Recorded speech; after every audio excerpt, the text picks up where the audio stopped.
And we're back. Hi again. It's the Horror Guys. It is. I'm Brian. And I'm Kevin. And we got 175 episodes in with this one. Hot diggity. That's a whole lot of horror movies. It is. Yeah, I just did a count the other day, and we have over 1,000 movies on the website. Wow. I don't think we've done them all on the podcast. Actually, we have done them all on the podcast and or the newsletter. Some of them are just bonus, though. Some of them are bonuses Some for are the bonuses, newsletter. yeah. That's a lot of movies. We are horror historians. We are, yes. All right. Well, this week we've got 4 more movies for you. What do we got? We have Witchhammer, a foreign film from, it's a blast from the past. Oh, I don't have the year in front of me. 1970. 1970, yes. American Werewolves, a brand new documentary about werewolves of America. Some speculation whether they might be real or not. And The Changeling, a really good one from 1980. And what else we got? Oh, yeah, The Flesh and the Fiends, a 1960 movie. Based on true events. Yeah, that one is. Yeah. And a short film called Drip that was a creepy little piece. Yep, just like that. And over on HorrorBulletin.com, where we host our weekly newsletter, we've got a couple of bonus movies for you. We've got In the Mouth of Madness. I liked that one. That was cool. Sam Neill. It's an H.P. Lovecraft story. Check out the review, and especially check out the movie if you haven't seen it. I thought that one was especially good. Yeah, pop Sam on Neill over. in his prime, and, it was really good. And all these bonus newsletter, we always talk about the bonus newsletter, but if you don't want to actually sign up for the newsletter, you can just go to horrorbulletin.com and read the reviews. You don't have to sign up for anything. Mm-hmm. Also, beyond the Mouth of Madness, we also had She-Gods of Shark Reef from 1958. Well, and a scarier horror movie was never made. if you like beefcake and scantily dressed female characters.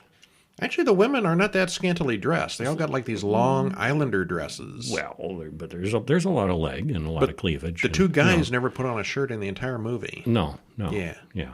Anyway, there's a lot of flesh. There is a plastic shark, so be prepared for some It's terrifying awfully chills. intense. Very, very scary. Yeah, wow. Okay, not really. It's one of the lamest horror movies ever, if you want to call it a horror movie. All right, so anyway, do you believe in Bigfoot? I'm very skeptical. No Bigfoot?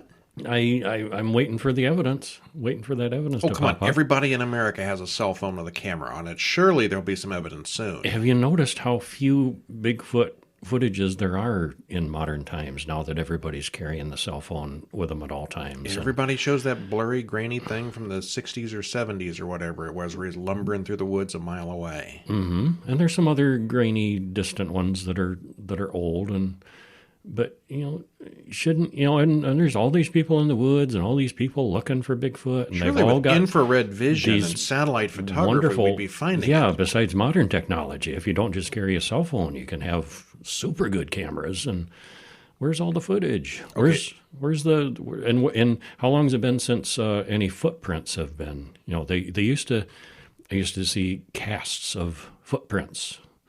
Haven't seen those in a long time. So what you're saying is just between you and me, Bigfoot is...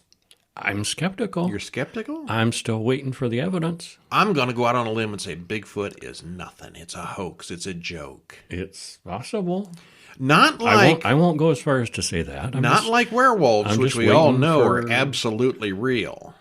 Werewolves are real because this documentary here that we're talking about now shows it. Oh. We're talking about the new documentary called American Werewolves from 2022, written and directed and produced and all that by Seth Breedlove. Actually, he's the same guy who did the Bigfoot documentary we did a few months ago, so I probably shouldn't pick on Bigfoot too badly. Mm-hmm. Hour and 20 minutes. There is a trailer in the show notes. And, yeah. And this is, when they say werewolves, they're not talking about they saw somebody change into a wolf or a wolf-like creature.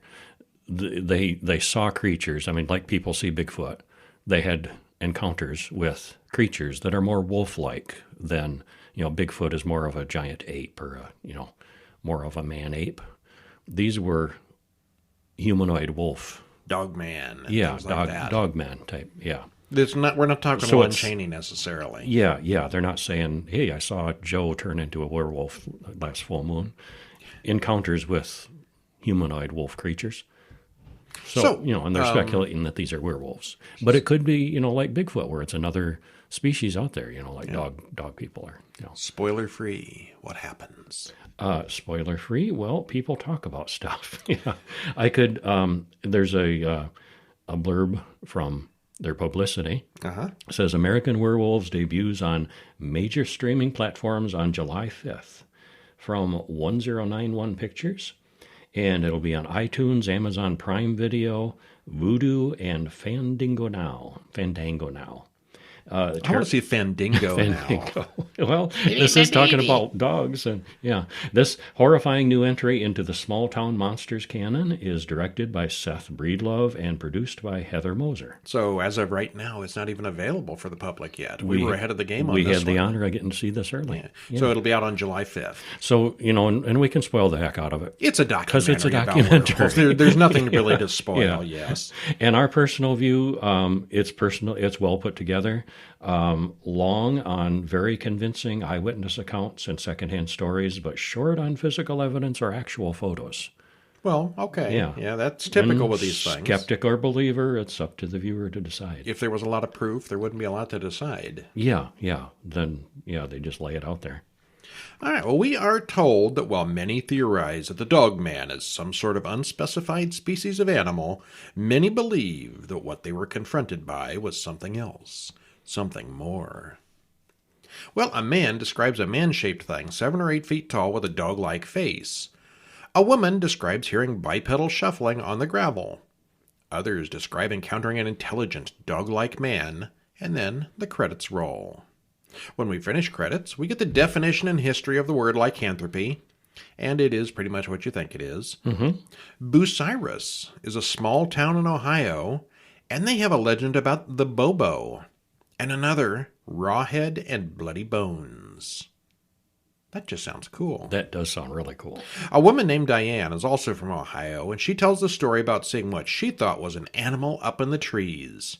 It wasn't in the trees, it was just really tall. Shane recalls a similar story about a creature in a cornfield. And Diane, I mean, she, and all of them seem very sincere. They sound completely credible, and they sound genuinely like they believe. And I like Diane's attitude. She's like, I'm old enough. I don't care. You can believe me or not. This is what happened. Then we move over to Kentucky with more interviews and stories, this time with some actual fatalities involved. Was there a police cover-up, or is all of this just an urban legend? Overall, there are about a dozen different interviews, all with interesting stories of werewolves or some kind of dogman creature. The majority of the film is interviews with eyewitnesses and experts with a lot of talking heads, interspersed with some reconstruction scenes. And the werewolf footage is very well done for this kind of film. Probably wouldn't hold up too well in a horror film, but it's pretty creepy for documentary. Yeah, lots of atmospheric shots. And again, it's reconstructions. It's not real photos. Fogs in the woods. And some of them were even kind of animated, cartoony looking. But they did the job. I am not a big believer in cryptids. And that is the way this is treated. It's not like a monster movie. It's a cryptid documentary. But I would probably be seriously creeped out by this movie as a kid. If you have kids that are preparing for a camping trip, I would recommend you show them this film first. Oh, that's mean. Maybe a little bit, maybe after the Bigfoot film. Like, you're afraid of Bigfoot? Oh, you ain't seen nothing yet. Wait till these people tell their stories. Yeah. So anyway, I remained skeptical afterwards. But again, like with Bigfoot, but we liked how it. can you prove a negative? You can't. Yeah. But until there's some evidence, people tell stories and... Yeah, I don't know. Yeah. Until we see one. But anyway, as far as documentaries go, well done. All right. And the next film is not a documentary. No, it definitely was not. But it was really good. 1980's The Changeling. Directed by Peter Medak, written by Russell Hunter, William Gray, and Diana Maddox. Stars George C. Scott, Trish Vanderveer, Melvin Douglas, and Gene Marsh. Hour 47 minutes. If you haven't seen this one, there's a trailer in the show notes. And this one is available on Shudder. And I actually saw this when it came out, and then watched it again, of course, for the show. So, I saw this in the 80s. I don't think it was brand new. It was on TV at the time, but it was relatively recent. Yeah, saw it at the theater. Spoiler-free. This one is a bit of a mystery, figuring out what's going on as things unfold. It's got a great house. It's a haunted house movie. It's got a great cast and an excellent script. There's plenty of tension and creepiness as it goes along, and it's a really good one worth checking out that has held up well for being over 40 years old. Yeah, I would say if this came out today, it would still be successful. Especially noteworthy is George C. Scott. Oh, he's good in everything. Oh, he just knocks it out of the ballpark. Yeah, he's really good here. Yeah. All right, spoil it for us. What happens? Well, on November 27th, John Russell and his family go on vacation, but their car breaks down in the road. They push it off to the side. It's very snowy and wet and slushy. He goes to a phone booth to call for a tow, ends up seeing his wife and daughter get run over by a snowplow truck. Yeah, it's a pretty rough scene. Oh, yeah. Yeah, that's hard to watch. As credits roll, we see that John goes home to the big city. He's trying to deal with it and his very nearly empty apartment. Well, he's making a change. He's moving to Seattle to teach music. He's a brilliant music guy, professional composer. Yeah, as good as a person can be in classical music, orchestration, that kind of thing. Well, he rents out a huge mansion that's been empty for 12 years. And before he even moves in, we see the piano play a note all by itself. So we know something's going on. Mm-hmm. Well, John goes to a fundraiser for the symphony, and here's Senator Carmichael giving a speech. Claire says that the old senator is the main source of funds for their symphony. A great philanthropist. Yes. Well, the next morning, John is rudely awakened by a loud knocking coming from upstairs somewhere. And later, he starts working on some music and turns on his recorder. Claire brings some old photos of the house's previous occupants, and the two of them go riding together, which is nice, but it brings up bad memories for John. And yeah, he's still grieving. So many people in these old movies ride horses for fun. Mm-hmm. I've never you ever done ride that a for horse? Fun. I have, yes, one time. I rode a pony in a circle once when I was like 4. Oh, yeah, there's those too. Yeah, I did those a couple times. But yeah, I think, horse riding is one of those things that's way more popular in the movies than it is in reality. Mm-hmm. I worked with a work friend who was very much into horses. She owned a horse and was into riding, and she tried teaching me. And I did a couple times, and I don't know if she was a bad teacher or, if I just could not get comfortable with it. Part of my problem was she was all about, it's bad form, especially when you're learning, I guess, to put your foot in the stirrups. So I had to sit, upright, and she's yammering at me about posture, sit up straight, while this horse is galloping fast in a circle. And I'm just, trying to, without your feet in the stirrups, trying to cling to that saddle. I just constantly felt like I was going to fall off. I didn't feel like I had any control over the horse at all. And, a couple times it's like, no, this just isn't for me. So that's the extent of my horse riding. But there were no ghosts or anything involved with your horse riding? No, not that I know of. No. Unlike in the Changeling. Yes, sorry. I diverged a bit, didn't I? Well, the following morning at 6 a.m., there's more of that loud knocking. The handyman, Mr. Tuttle, can't find anything wrong with the pipes.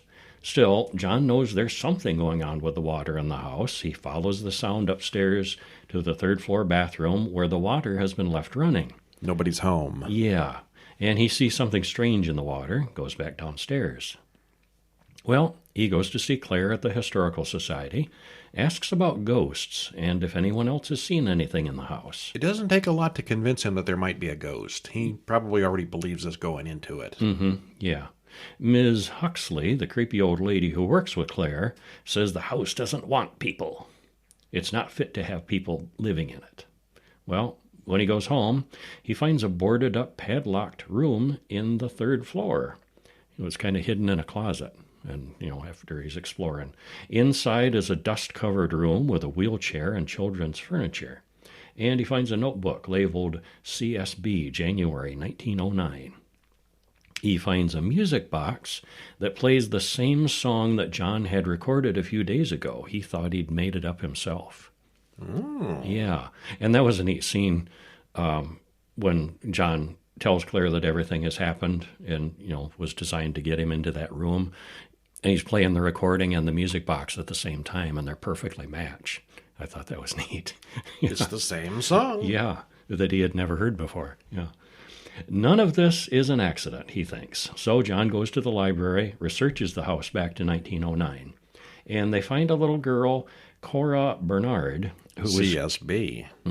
Yeah. She was killed in a street accident in 1909, and the parents sold the house afterwards.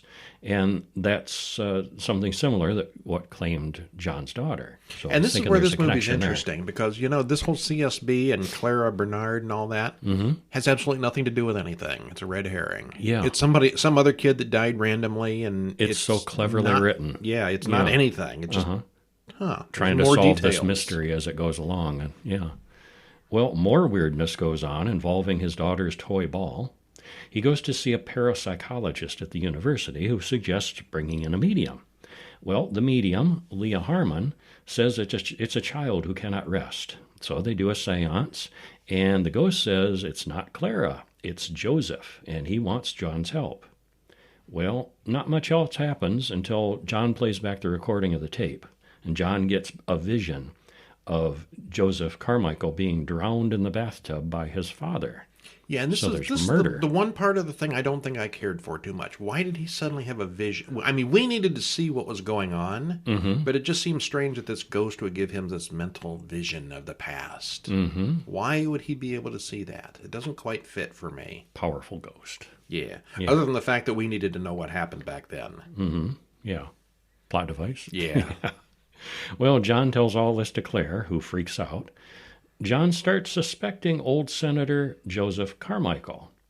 Ms. Huxley from the Historical Society calls Carmichael to warn him about John's research. They're looking in the files, so something's up with him and her. Claire finds out that young Joseph had been ill as a child and was sent overseas to a sanatorium. That's the young senator. And we are building up to some spoilers going on here, so if you haven't seen this, just fast forward ahead to the next movie and come back to this one. Because we're about to spoil You really want to see this one first. Yeah. So, utterly Spoiler spoiling it. Warning, yes. John figures out that the real Joseph was murdered by his father. A child from a nearby orphanage was sent overseas to grow up and return after World War I as a healthy adult, because the little Joseph was sickly, and no one would ever know the difference. His father controlled a vast sum of inherited money that would be lost if the son died before reaching 21, and because Joseph was so sickly, the father didn't want to take that chance. Father was a butt. Well, in his researches, John discovers a well on the property that was sold and built over many years ago. There's a subdivision house there now. This is where, it was a big estate. They sold off pieces of it. Houses are built there now. Well, John and Claire talk to the woman who owns that house. She's pretty understanding, especially after, wasn't it her daughter had a screaming nightmare standing over the... Oh, yeah. Yeah. Living in a house with a body underneath. Which convinced her something is odd. So they get a man to cut through the floor, and they do find the old well with a skeleton of a small boy inside. And the coroner says the bones may have been down there for 50 years or more. John doesn't reveal the other details to the police. Well, after the police leave, John goes back inside the well and digs some more. He doesn't find anything till a necklace crawls out of the ground in front of him. The medallion has Joseph's name on it. And that was definitely him. John confronts the senator, who flies away, calls the police captain. And we see that there's a medallion just like the one that John found around Senator Joseph's neck. And this is my second big complaint with this movie. Yes, if you're going to hide a body, don't put an identifying medallion with it like that. Yeah, we see later on that the boy gets drowned in the bathtub. He's naked, except for this little medallion that he's wearing. So the father takes the dead body, throws it in the well, and buries it. You'd think... he's not wearing anything else. You'd notice the medallion. You'd pull the medallion off. You'd put it somewhere else or give it to the replacement kid. You wouldn't just bury it. That's like burying a body with a driver's license. Yes, it was. Believe me, I know. When you bury a body, you don't leave the driver's license. Not more than once. Moving on. What I've heard, yeah. Well, John is kind of out of ideas now. He doesn't know what to do next. He found the body. He found what does he do? Well, the police captain, DeWitt, shows up, and he knows about the seance and the bones, and he's, the senator is leaning on this police captain to shut this John guy up. Well, DeWitt thinks this is all a blackmail scheme, and DeWitt and Carmichael want the medallion back. Claire is fired, because Carmichael's pulling strings, and John's lease has been canceled. After leaving, though, DeWitt is killed in a car crash. Which is kind of harsh, because all he was a cop doing his job. He's not a bad guy. He wasn't a bad guy, yeah. Well, Carmichael returns to town and hears about DeWitt. Yeah, and it's not like DeWitt was, necessarily, the senator said, I'll give you $10,000 if you make this go away. No, senator said, this guy's trying to blackmail me. I think DeWitt really thought he was there, preventing a crime. Yeah, I mean, he's like the tough guy. He's against the hero of the movie, but he's not a bad guy. Yeah. He's not doing anything wrong. Yeah. Well, Carmichael calls John to set up a meeting, and John tells him what has transpired and what Carmichael's father did. The boy from the orphanage grew up and eventually became the senator. He is a changeling, not the real Joseph. The senator must have suspected the truth, but he obviously wasn't involved with the murder. So he's kind of innocent, too. Kinda, yeah. Well, the senator threatens John, but John said that's all he came for and leaves. I mean, and John is He wasn't trying to blackmail him. He doesn't want anything. Yeah, John, the senator tries writing him a check, and John's like, no, it's not what this is about. But then, John's like, okay, I did my part, now what? Well, meanwhile, Claire goes back to the house, and she's chased by the wheelchair. John shows up and tells her to go wait in the car. He goes up to the 3rd floor, falls over the railing, and the house catches on fire. Elsewhere, the senator gets his own experience and shows up in the house as well, like he's in spirit form. Yeah, I thought he was really there, but then we see that he's not. Yeah, he's actually in his office, frozen, like he's having a vision. Well, he goes up the burning staircase and is trapped there, and the senator dies of a heart attack in his office as the house burns down. The end. Yeah. Took a long time for little Joseph to get his revenge against his changeling imposter. Yeah. Because the senator was quite an old guy. Oh, yeah. You figure World War I and 1909 to 1980. Yeah, he had been well into his 80s at least. Yeah, living in wealth and influence and power. And of course, the senator had nothing to do with the original murder. He had nothing to do with the original plan. He may not have known the whole story at all, although he probably did suspect something at some point. But I think it was set up with the timing of John going to the house. I think that Joseph, little ghost Joseph, was able to channel through his grief and tap into John and, channel through him finally. I think, before then, probably little ghost Joseph hadn't had the opportunity, is my theory. Don't tick off the angry ghost. Yeah. Well, that is a mighty fine house. I'd live there, haunted or otherwise. Yeah. It's an awfully big house for one guy on vacation, though. Yeah. Well, he's teaching. He's not on vacation. Okay. But yeah, huge house for one person. Yeah. Well, the story unfolds slowly, but it never even hints at being boring. The mystery is an extremely complicated one, with red herrings and all, and it's all explained and exposed clearly and makes perfect sense. The performances are all excellent. The casting is perfect as well. This is probably one of the best horror haunted house movies out there. Absolutely worth watching today. Yeah, it really holds up. Yeah. And then we watched a short film. One called Drip, made just last year in 2021. Directed by Sidney Fenton, written by Sidney Fenton. Stars Ellie Harris and Yulia Napier. Runtime is 8 minutes and 35 seconds, and there's a link on YouTube. Yeah. All our shorts almost always have a YouTube link, so just go on over and watch this for yourself. And they're free to watch. What happens? Well, a woman answers the phone. She's canceled her plans. It's been a hard day moving into the new place. She just wants to stay home. Well, she finds drops of blood on the side of the tub. She goes to bed but can't sleep because of an annoying dripping sound. Drip, drip. The sound won't go away, so she plugs up the faucet. Then the tub turns on all by itself, and things go downhill from there. This doesn't involve a child murdered 70 years ago, does it? No, not in this one. Not this one? No. Not this one? Okay. Yeah. Well, we were expecting more from the drops of blood, but it doesn't go that route. It goes somewhere else. And there's only one character. The other actress, she's just a voice on the phone. And the actress we see looks suitably terrified throughout. Yeah. Yeah. She sells it. Yeah. The set, lighting, cinematography, the movie, the music are all excellent. And this one's a big thumbs up. Would definitely recommend. Yeah, and other than there's blood on a bathtub, we didn't give away anything there. Nope. Yeah. There's water. There's dripping. Okay. You can probably tell that from the title, though. Drip, drip, drip. Which takes us to a oldie, Witchhammer from 1970. It's old and foreign. One of those folk horror movies that they talk about. Uh-huh. Directed by Otakar Vavra. Written by Vaclav Kablicki, Otakar Vavra, and Esther Kumbachawa. Okay. I wonder what their names really are. Stars Vladimir Smiril, Ilo Romanchik, and Josef Kremer.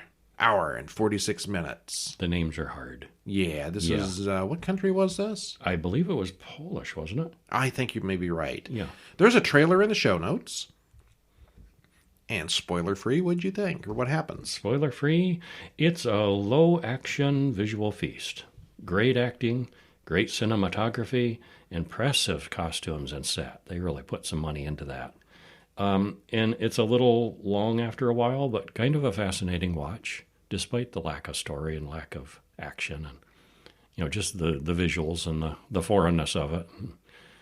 Overall, I have to give it more of a like than a dislike. But there's really not much to plot or story. If you've seen the movie or the play or read the book or anything, The Crucible, it's the same thing, only this is far, far too long. Only, longer and tamer. I was really ready for this one to be over. Mm-hmm. Yeah. Yeah, story-wise, I don't think it's nearly as entertaining as The Crucible. If you don't know the story of The Crucible, well, okay, watch this, it's fine. But yeah, I was pretty bored with this one. People being accused of witchcraft. Yeah. Sin entered the world through women. Women is sin. A woman's womb is the gateway to hell, says our creepy narrator, who is really kind of the best part of the movie. He was really good. We see scenes of groups of naked women bathing, laughing, and getting massages. We then cut to a choir singing in church. They all stop and do communion. An old woman slips in at the end of the line, wanting to partake as well, but she spits the wafer into a napkin and takes it away. An old man spots her and pulls her aside. She begs forgiveness because her cow has run dry. And the priest calls for the sheriff. Uh-oh. Don't mess with the Christmas cracker. Don't mess with the punch and cookies. Yeah. She's just part of a whole coven of witches, as a priest soon reveals to the countess and the town leaders. They bring the old woman in to explain herself, and she needed the sacred wafer for her neighbor's cow, which had stopped giving milk. The old lady accidentally incriminates her friend, an herbalist and healer. The town elders debate whether this is just silly superstition or a serious case of Satanism. They decide to call for Boblig, a required inquisitor, to get to the truth of the matter. He's a jerk. At this point, he's running an inn, and he's he's running the bar, and he's overworked, and he's just a guy. Mm-hmm. Yeah, but he used to be an inquisitor, which sounds pretty cool. Gonna be an inquisitor again. Well, Boblig goes to see the countess, and he talks about the requirements of an inquisition. It's quite an expensive production. He soon sets to work inquisiting, or whatever an inquisitor does. Mm-hmm. Inquiring? Inquisirating. Equivalizing, yes. Yes. Unequivocating. Mm-hmm. He's an inquisitive man. Yes. Many questions. Boblig soon reports that there are several witches on the Countess's estate, which upsets her tremendously. He dilutes his wine with hot water. Whenever somebody brings him wine, he puts hot water in it. That's just weird. Which people look at him with disdain when he does that. Yeah, he's a weird dude. Just a weird touch. Boblig goes to see Lautner, and there's a disagreement with Lautner's cook. And throughout this whole movie, we're not quite sure what Lautner is. For a while, we thought he was a priest, and we thought he was the bishop, then he thought he was the town leader, and I'm not quite sure what he ended up being. Some religious guy. Yeah, he's important. Yes. Meanwhile, they start torturing the accused witches in the dungeon, and the old woman from earlier just says exactly what they prompt her to say, which is really bad for everyone else. Mm-hmm. Under torture, they all confess to whatever they're told to confess to. When one of them accuses Boblig of being with them, he has the guard strangle her. Boblig blames it on the devil. That was just the devil talking. Yep. She was totally not telling the truth at all. No. Nothing to hear here. Yeah. Fake news. He shut her up quick. The priest starts talking to the town elders against Boblig. As is always the case, the accusations of witchery get out of control. 3 women are burned at the stake. The women scream that they were tortured into confessing, and the priest really questions what they are doing. Although the priest asks for Boblig to stop the trials, more women are rounded up. Boblig starts plotting to have the Deacon Lautner arrested. Was he the deacon, or is that a typo? I thought he was at one point. It's hard to say. It was hard to tell. Lautner goes to see the bishop to complain, but the bishop already knows all about the complaints against Lautner's cook, so he's a suspect as well. See, and I wonder if it was something lost in the translation and the time and the country, where we couldn't quite tell what his title was. Who are you? Yeah, somebody important, a religious leader. The number 2 star of the movie. Yes. Yeah. More arrests are made, including the deacon's cook. Paranoia sets in all over town, and even the sheriff and members of the tribunal are arrested. Business owners are arrested, and it all starts getting very political. Yeah, and gets carried away. The cook is tortured and confesses, and Lautner is arrested. Lautner's trial goes on for a while, and he continues to deny everything. He's not going to give in to the torture. No. The bishop himself asked the tribunal about Lautner. 36 witnesses testified that he was there during the witch meetings. Are you a Satanist? Well, yeah, I seen you at the meetings. Yeah, say 36 people. Yeah. The bishop finally decides to allow Lautner to be tortured. One of the tribunal members resigns rather than judge Lautner, and eventually he confesses as well, but refuses to implicate anyone else. Boblig revels in his power and watches Lautner burn. And later, we read that Boblig lived to a ripe, happy old age. Happy ending for the Inquisitor. Yay. Not so much for all those witches. Yeah. And I looked it up. It's Czechoslovakian. Oh, yeah. Yes. Okay. It's a Czech film. This is black and white, but it looks like it was a very expensive production with a large cast. The cinematography and casting are excellent, as is the scale of the whole thing. This would be a very expensive movie made today. Yeah, it would. It's well acted, the story is logical, and it's all very well done. It's a bit long, but that just heightens the suspense. I'm maybe being a little gracious there. I think you're being gracious there. Yeah. There's no evidence of witchcraft or real witches in this, but the torture scenes are pretty detailed and brutal. Yeah, there's no. Sometimes you see them doing some magic in the background or something like that in these kind of movies. Not this time. No sign of that here. This is all very realistic based. The crazy man talking about the evils of women between the various of scenes is really creepy, but in a cool way. He kept looking to me like a cross between William Dafoe and Marty Feldman. Very much so. Yeah, you hit that. You hit Funny that on the and head scary there. at the same time. Mm-hmm. It's something like The Crucible as the witches start to accuse each other and incriminate each other. Apparently, it was so similar to Stalinism that it wasn't allowed to be shown in the Eastern Bloc until 1989. They've got a different background over there than we do. Mm-hmm. We're looking at Salem. They're looking at Stalin. Just like The Crucible was anti-McCarthyism, this was supposedly anti-Stalinism. Yeah, in both cases, neither movie's really talking about witches. They're beating around the bush. Yeah, supposedly, much of the testimony is taken from actual historical records, but it's hard to know how much of this is a true story. But some of it is. On the other hand, it's really long, and it feels really long, and there's nothing here that we haven't seen in other films. It is historically important, but I would have to say it does not hold up terribly well today. Yeah, I didn't think so. Yeah. I liked it more than disliked it, but not great. I don't regret watching it, but I have no plans to watching it again. I'd be okay not ever seeing it again. Yeah. All right, which takes us to a much more fun oldie, The Flesh and the Fiends, which has to be the best title of the month. I think so. Yeah. You're not going to beat that title. Not the best movie, but the best title. Yeah. Directed by John Gilling, written by him and Leon Griffiths, stars Peter Cushing, June Laverick, and Donald Pleasance. I think this may be the youngest Donald Pleasance role I've seen him in. He had hair. He wasn't very wrinkled or anything. And this is also based on true characters. Yes, it is. Real Absolutely. Yeah. Hour and 34 minutes, trailer in the show notes. Peter Cushing has a droopy eye just like the real guy did. Yeah, Kevin was saying, Peter Cushing wasn't very Yeah, healthy when he made Did he have a this. stroke He or had something? a problem there. No, it was a deliberate. Yeah, it was a character thing. It's called acting. Well, I think it was a makeup effect. Yeah. He couldn't have kept his eye like that whole time. Not that. Not that smoothly. Inspired by true events, which makes it even more horrifying. And from what I've read on the just a little bit of trivia and background on this, it's pretty accurate in the way it worked out. Okay. The monsters in this one are all real people. It's got a strong cast, great sets, and a story that moves fairly well. All in all, a good watch. Spoil it for us. Well, this is the story of lost men and lost souls. It is a story of vice and murder. We make no apologies to the dead. It is all true. Well, that sounds says cool. the screen at the beginning. Yeah. Well, we open up on a cemetery as grave robbers set about their nightly work, and credits roll. Meanwhile, at the Academy of Dr. Knox in Edinburgh, Martha, Dr. Knox's niece... Well, you're no true Scotsman. Edinburgh? Edinburgh. It's I've not, never. oh, I it's know not it. spelled I like know that. it. It's not spelled even remotely close to that. It's one of those magic words. I've You got to heard- pretend it okay. says something else. I've heard Edinburgh, and I've always pronounced it Edinburgh when Yeah, I read it. I know. Yeah, me too. Okay, I didn't put those two together. We are not Scotsmen. No.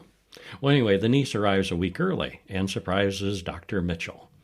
Dr. Knox is busy giving a lecture on the miracle of medicine. Dr. Knox is Peter Cushing. Well, he's giving a congratulatory speech to the about-to-graduate doctors. Two men arrive with a delivery for Dr. Knox. It's a stiff, he's told. The academy can't be assigned corpses by the government, so they have to deal with the black market. I wonder if they called them stiffs back then for real. They might have. They might have, yeah. Well, Knox pays the two men, who go to the bar to celebrate. And while they are there, Burke and Hare take notice, come to the conclusion that they could use a job like that. Knox's assistant Chris gets mugged by the two men on the way out. Barmaid Mary helps Chris out. She takes him upstairs to her room to fix up his wounds, and she wants to him to give her an anatomy lesson. Wink, wink, nudge, Yes, nudge. yes, doctor. Show me where everything is. Well, the next morning, the two young lovers go their separate ways and make plans for tomorrow night. Burke and Hare go home, and Mrs. Burke explains that their lodger died last night without paying his board. Say, they could get 6 guineas for him up at the academy. I wonder how much rent the guy was paying. Probably less than that. They could become resurrectionists. Dr. Knox is pleased that the body is so fresh. I like that word. It sounds so much nicer than grave robber. I'm a resurrectionist. Yes. Well, Dr. Mitchell and Martha run into Chris and Mary at a picnic. At the pub later that night, Hare gets an old woman to drink too much. They carry her off to Dr. Knox's place. She is really fresh. Well, we see Mr. Hare is afraid of rats, and they ask Knox if they'd like a regular supply of corpses. We might have a source. And, yeah, he's quite eager. He's on board We with it. manufacture them fresh. Yes, with no questions about where they're coming from. Yeah. Well, Angus, an old man, comes to stay at Mr. and Mrs. Burke's boarding house. He just arrived in town a few minutes ago. He doesn't know anyone. Doesn't know anyone. He just come to the capital to end his days in peace, which he does very quickly. Yep, and they take that body to the academy. And this time they run into Dr. Mitchell. Mitchell gives them a hard time, but Knox comes in and smooths the deal along. He's fine with, fresh bodies. Well, Mitchell smells a rat and confronts Knox. That darn Dr. Mitchell, he's all into the ethics and crap. He's just no fun at all. Yeah. Well, Knox only cares about educating his students to be good doctors. That's what it's all about. Well, 4 of Edinburgh's leading surgeons come to call. Knox wrote an article about an incompetent mistake one of them made about not understanding anatomy well enough. He rants at them for a bit and then throws them all out. Mitchell warns Knox that those men would be happy to expose any of Knox's weaknesses, such as employing Burke and Hare, for instance. You don't have any weak parts in your resume, do you? Well, yes, I hire resurrectionists. Yeah, Knox brushes it off. Don't worry about it. Yeah. Well, Chris catches Mary in the middle of a sort of a drunken orgy. Doesn't approve. It's a they're partying hard at the bar. It's her job. Yeah, well, yeah, but Well, sort of. he doesn't like it. Well, she's also a hard drinking and loose, and likes a lot of action, a lot of partying, and he doesn't like that. Yeah, she laughs at him, tells him that he's boring. Get out. Well, he gets mad and leaves, and she chases after him but doesn't find him. Burke and Hare, however, do happen to find her and buy her a few more drinks. And maybe the doctor should give them a bit more this time, they're thinking. She's fresh, she's young, she's healthy, and she's very dead. Yeah. Well, Chris is working at the school when the new corpse comes in. She's the best one they've had yet. And when Chris takes a look, he immediately recognizes Mary. He runs off. Mitchell recognizes Mary and explains the whole thing to Knox. Tries to give away, what's happening here. Chris attacks Burke, and Hare stabs Chris in the back. Well, there's one subject we won't be selling to Knox, Hare quips. Things might be getting out of control. A little bit.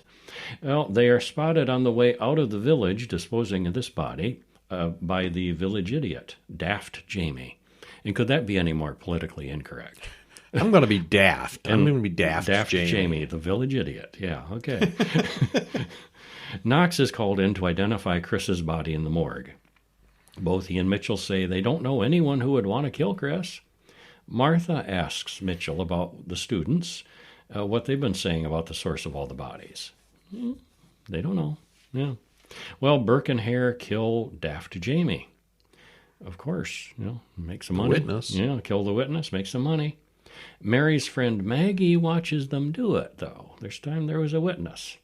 Well, she goes to Mitchell, reports the murder before going to the police. She tells the police to go to the academy and look there. Mitchell goes to Knox, warns him what happened. The police arrive. Knox explains that Burke and Hare just dropped him off. He doesn't know. These men? No, he don't know nothing. No. Knox looks at Jamie's body and says, oh, he was murdered. And the usual torch and pitchforks mob starts roaming the streets looking for the two murderers. Burke is captured and Hare runs away. Soon they nab him as well. And the trial proceeds. Burke is found guilty. Knox is not guilty. And Hare, which is odd because we see in the most of the movie that Knox is the bad one. Mm-hmm. Well, Hare was not guilty. But they also brushed it aside. The two of them. Burke is found guilty. Hare, his partner, is not. And Knox, they're just like, oh, this is a respected doctor. He had nothing to do with it. Right. They just kind of blow that completely away.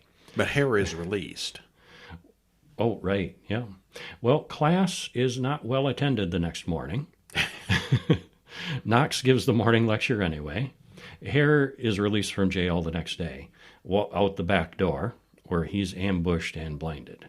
Yeah, people are mad at these people. He may not be guilty, but that don't mean he's not going to pay. That's right.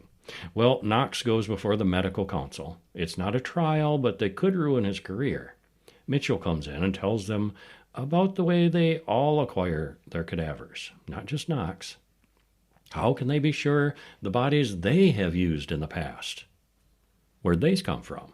So if Knox is guilty, you're all guilty because of the way the government was run at that time. There was no legal way to get cadavers. And yet all these classes had cadavers and all these doctors and labs had cadavers. So, Where they all come from? Well, know. Yeah. Well, they agree that, maybe we should give Knox some leeway. And on the way home, Knox thinks hard about what he's done. He admits that he knew some of those people had been murdered. Mitchell comes in, tells Knox that he's been officially exonerated by everybody. Well, Knox goes back to the classroom to give his next lecture, even if the classroom is now empty.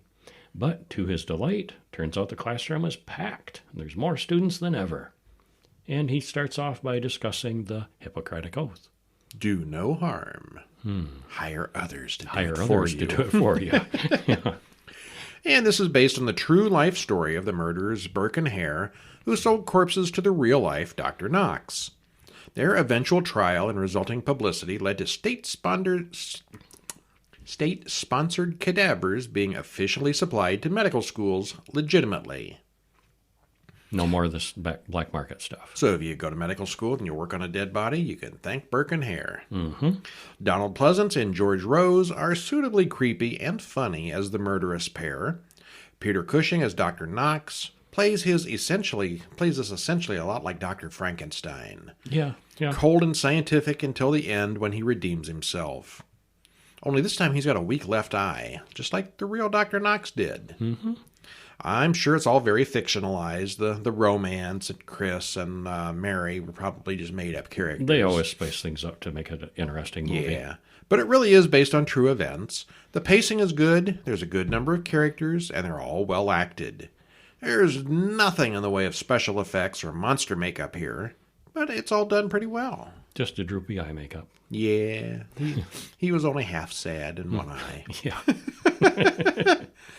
Well, that's our show for this week. Stop on over to HorrorGuys.com, read the reviews, pick up our books, HorrorGuys.com/books, and we've got a growing number of those. Check us out at HorrorBulletin.com, where you can sign up for our free weekly emailing list and get additional reviews that we don't talk about on the podcast. Is there another podcast you want to mention, too? Is there? Where we guest star? Oh. Not guest star. Guest. Well, that's going to be in a couple of weeks. Oh, is it? Okay. Remember, My timing's we're off. recording this late. We're time traveling to the past. Pay no attention to what I just said. All Okay, right. spoilers. We're gonna be guests on another horror podcast. Great American Creep Show. And that will be the episode that comes out, I don't know when, somewhere around July 4th or 5th, probably. Okay. Yeah, so check that out. And in the meantime, I'm Brian. And I'm Kevin. And we'll see you next week. See ya.